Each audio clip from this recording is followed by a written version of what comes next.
If you stand here or sit here today and there is nothing that you could think about other than building a business, because the process of building a business is your happiness, not what a successful business allows you to buy, well, then you're a purebred entrepreneur. Somebody asked me today in an interview, what do I do with my downtime? I told them that I start other businesses. It's all I know. It's who I am. It's the same way when I see a teacher or an artist or anybody, when I can see through their soul that they were meant to cook or paint or build or whatever it may be, I get such happiness. It's the same reason that people that I went to school with who make $53,000 a year, but I know they're so happy because it's what they want. They want to be home at 5 p.m. They want to be on multiple sports teams. They want every weekend off. They don't want the pressure. Let me talk about pressure real quick. Can I tell you why I stand here in this incredible event where entrepreneurship is being put on this pedestal, something I dreamed of my whole life that would eventually be cool, and I start my conversation with heavy levels of practicality? It is because this is the thing I most fear.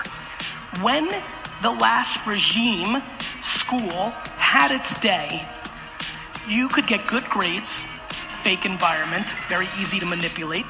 You could go work in a company, and if that company fired you or didn't do well, you had somebody to blame. You did not have to take any of the responsibility or have the scarlet letter of losing because you were part of a machine. The greatest thing about being a CEO, founder, entrepreneur is that when there is success, you get a disproportionate amount of the credit.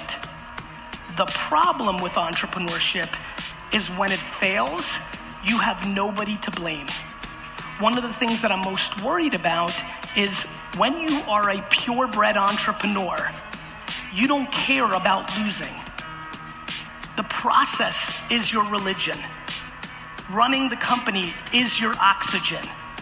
When you are not, and you're doing it for everybody else or because it's cool, when you fail, you will have no place to hide, and your loss will be very public and unavoidable. The reason I put so much pressure on people being self-aware is if you're a natural number 2, 6, 13, or 27, the negatives of being a number 1 are overwhelming and very difficult to quantify.